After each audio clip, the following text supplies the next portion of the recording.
This past summer was one to remember for Shakespeare in the Ruins. Remarkable not only for its artistic triumphs, but also for the extraordinary challenges brought on by nature. Audiences were treated to powerful productions of Samuel Beckett's Waiting for Godot and Shakespeare's gripping tragedy Macbeth, both of which enjoyed critically and creatively successful runs. On some nights, the outdoor setting added an unexpected layer of realism. The distant rumble of passing trains became part of the soundscape of Waiting for Godot, while during one unforgettable performance of Macbeth, a sudden lightning storm electrified the climactic sword fight between Macbeth and Macduff. An unscripted special effect no lighting designer could ever top, something you can only experience in outdoor theater. And then there was the smoke. Winnipeg experienced a record-breaking 306 hours of heavy smoke this summer, surpassing the previous high set in 1961. These extreme conditions had a profound impact on Shakespeare in the Ruins. 14 performances were either modified or canceled entirely due to poor air quality. Actors struggled to project through the smoke, and at times understudies had to step in when performers lost their voices.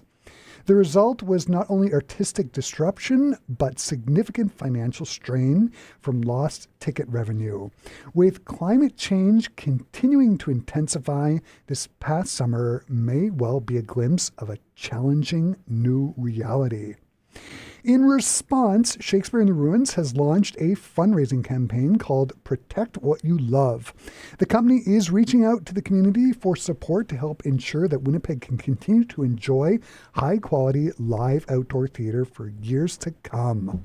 And joining me here in the Classic 107 studio to talk about this past summer and the Protect What You Love campaign, I'm joined by the Artistic Director of Shakespeare in the Ruins, Rodrigo Belfus. Hi, Rodrigo. Great to have you here. Hello. Always a pleasure being here.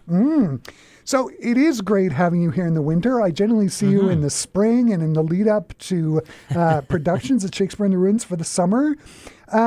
But for you in the off season, what are you and your small staff doing? What takes place like right around this time of year? It's surprisingly a really, really busy season. So every year in the fall, and by fall we mean, between September and December, we always prepare for next year, and part of that preparation involves fundraising. It's something we do every fall. We connect with our donors. We do grant reporting, we do financial asks to our partners. It is the season to sort of build the sort of scaffold that will support us into pre-production and into production. And this year it feels more hands-on, a little more urgent than in recent years, this fall period, because of how things turned out last summer, right? As you pointed out, it was quite a chaotic weather-wise, climate-wise summer. So we feel the fragility of the art form, outdoor theater, quite potently right now. So during the off season, i.e., not spring or summer, we do a lot of prep. We do a lot of casting. We set up the designs for the show. We talk to designers. We lock them in. We put people on contract. We start prepping the park, applying for the permits. There are all kinds of permits involved in taking over a heritage park for a couple of months. We prepare the dressing rooms. Everything. We get the production crew together. All that work takes time, Yeah. So and again, for instance, in January, we have to file a big grant application to the Manitoba Arts Council, envisioning the programming for the company for the next 3-4 years. So I have to really imagine what's going to be like in the next 3-4 years, all the plays we want to do. And we're still waiting for the results of the Canada Council grant, which we filed last spring, and the results should be coming in December now. So there are many things in the air. I can't speak about it yet, but we have really good news regarding the coming season. We've partnered with a big local theater, and there will be an announcement in January. So there's a big tease there. It's really exciting. And I came up this last week. So having these conversations, having these partnerships established right now is what happens in the off season. things in theater take a while. They take about, a year in advance before the actual play opens, because you got to schedule actors in and everything else and build things. So it's a very busy season as the snow falls. But fundraising this year has been quite hands-on, quite exciting as well, because we feel the love that people have for the company, but not without its concerns, because as I talk to outdoor theaters across the country, they all express the same concerns. Yeah. That the very form outdoor theater, not theater outdoors, not theater that happens to happen outside, but outdoor theater that actually engages with the nature, that's it's under threat right now. This summer, everything I heard this summer was that Godot and Macbeth, they were going over super well with audiences. When the shows happened, they were packed. For you as artistic director and for the rest of the team, what did it feel like to have Winnipeg so engaged in what you were presenting? We're so lucky. We are not, there's so many sad stories across the country of theaters that are struggling to have their audiences return post-COVID, right? We're 6 years into this dealing with the consequences of COVID, and we're a rare story of love and success in that people have returned and we've grown our audiences, which is phenomenal. Like, we have a very long theatrical run. Most theaters run for a couple of weeks, right? We run for like 5 weeks, of performances, and we sell out regularly. So it's really tremendous. I think it's for several reasons. One, we are a small company, i.e. our full house is 120 people, right? So the MTC is nearly 1,000 people a night, so you can't really compare. But in terms of the love we feel and the return of the audiences, it's been fantastic. So that part is great. But I'm not sure who said this, but nothing fails like success, right? So it's incredible that we have these full houses. But what happens then when we have to cancel a show? We cannot reschedule that audience, right? So then you cancel 7 shows. That's 120 people times 7, plus loss of bar sales, which are important, I must say, or merch sales, and also just your spirit just gets damaged, right? So that's a lot of money. You cannot reschedule those folks because we have these awesome sold-out nights. So then you basically just bleed money, right? And that's a quote-unquote good problem to have, that you're sold out, but it's a problem. It's a major problem for a company that requires, revenue to be steady in that way. I want to talk about the morale of the cast. I've read an interview with Arne McPherson, who's one of the founders of Shakespeare in the Ruins. He played Vladimir in Godot this summer. He said it was one of his top 3 highlights in his career at Shakespeare in the Ruins. You have that. Yeah. And then you balance it out with having to cancel performances. How was the morale for the crew? Well, I'm paraphrasing now, but there's a quote in All's Well That Ends Well by Shakespeare that talks about life being of a mingled thread, a mingled yarn, right? It's good and bad all intermingled together. It's just this gnarly ball that is good and bad. That's life. So it is. Again, I agree. I thought Godot was, I got a tattoo out of it right here. Oh, wow. You can see of the tree and the moon. It says "Surely tomorrow," a quote from Waiting for Godot. It was one of the most tremendous experiences to put the play on. I think it's my favorite play of all time, and it is certainly one of the finest plays of the last century, if not the finest. Again, so you have that sold out audiences. But then you have this disruption and the tragedy that kind of hit many people. So many people became unhoused during that crisis of the smoke, with the wildfires. It was a crisis that hit so many sectors and hit so many people, and we were one of them.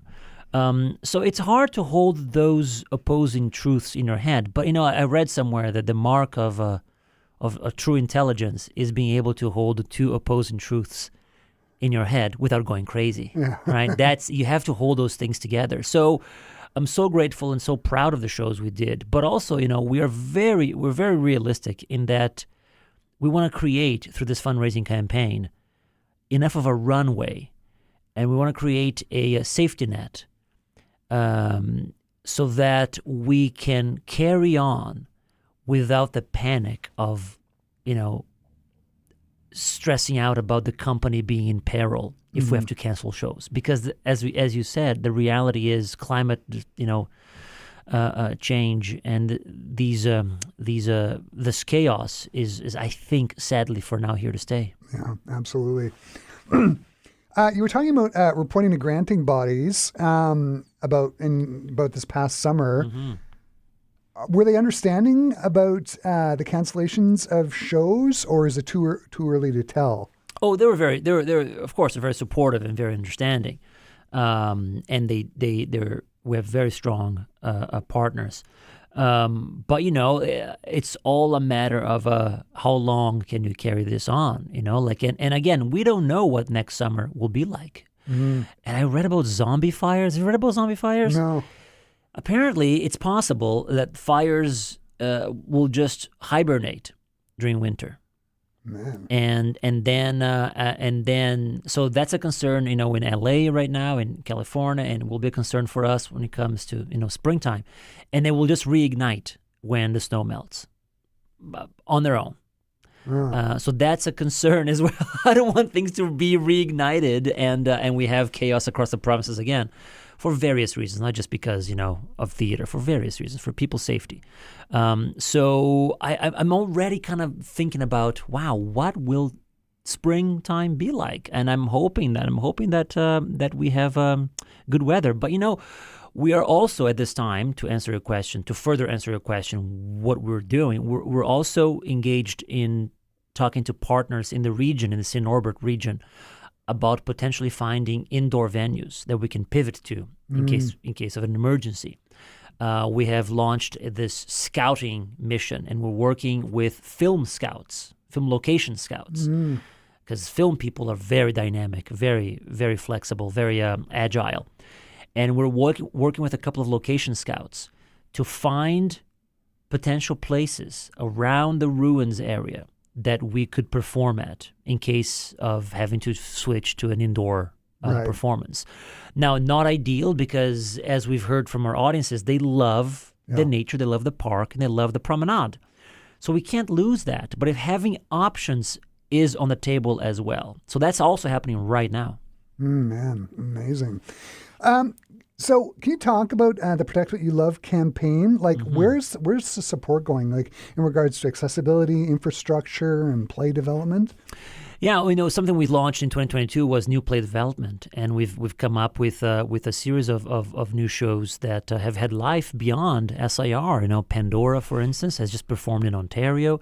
The Dark Lady has performed, we started here in 2023, and has performed in every province west of Manitoba, and has won awards across the provinces as well. So we're proud of these new works that we've originated. And The Player King was something else as well. And also these new works now, Waiting for Godot or Iago Speaks last year. We're proud of this conversation between the classical canon by Shakespeare and new or classically adjacent works. And we want to keep that going. We would love to support new writers into writing, into their careers of writing plays that respond to Shakespeare or collaborate with Shakespeare themes. So that's one thing that we wanna grow support for that. And again, we want to improve our infrastructure. We want to improve better tents for our front of house experience. We would like to build more shows that are stationary for folks that have mobility issues. Right. And for those things, it costs money to schedule special performances for that, right? It takes out box revenue if you have to have this special stationary performance. We would love to expand our programming and have more shows. We would love to also have more bathrooms for people on site, because we have grown as audiences, and that costs money to rent and maintain those toilets. And we also, again, as I mentioned, we want to build a safety net so that we can safely and calmly cancel if we must because of weather, and reschedule performances, reschedule people with added performances, or not stress so much about box office loss in case of cancellations, having had this safety net built. So that's some of the things we want to do. And also, we are very small. We only have 2 full-time staff members. It would be amazing to build office capacity, so we can enhance our engagement with our patrons. So we're also transferring our ticketing system to a brand new system called Neon One. We're going to have a new website, a new ticketing system, and a new front of house communication system for next season. So we want to communicate better and more effectively. Let's say we have to cancel a show, that information can be spread out more effectively, quickly, more smoothly than it was last year with a new system. So those are the things we want to improve for next year. All of that, of course, costs money. Yeah, for sure. Rodrigo, this has been great. Where can people go to donate? And they'll get a charitable tax receipt, right? We are a registered charity, absolutely. You're going to get a tax receipt for your donation. And again, seriously, every amount helps. Yeah. Like $5, $10, $20. All of that builds us. We also have an endowment fund. If you want to donate to the future of the company, you can go to shakespeareintheruins.com and just click donate, and you have options. You can donate to our community programs. You can donate to our general fund, to our endowment fund for the future. We have a fund with the Winnipeg Foundation, and we get the interest from that big fund every year. So the more money you have in there, the more of an interest you get back, and it's fantastic for the future of the company. So you can choose. You can donate monthly, which is amazing. If you want to have like a $10 monthly donation, we love that. Yeah. So just go to shakespeareintheruins.com and click donate. We have raised so far about $12,000 this fall. We want to get to $30,000 in total for individual donations. So we have a bit of a ways to go until the end of the year. And you can donate beyond that, of course. But it's amazing to close December with a good donation amount that makes us feel that we are going safely into the next year. And we're in the holiday season, so it is That's a right. season of giving. It's a season to give, for sure. Mm-hmm. Rodrigo, this has been terrific catching up with you in the off season. I hope the Protect What You Love campaign is super successful. Shakespeare in the Ruins is a truly special gem in Winnipeg's artistic community. Thanks so much for taking the time to stop by and talk to me today. It's been great. Thank you for having me. For our Classic 107 listeners, if you do want to donate to SIR, go to shakespeareintheruins.com or go to classic107.com. I've embedded a direct link to the donation page in the article about the Protect What You Love campaign that you can find up at classic107.com right now. Rodrigo, thanks again. Thank you.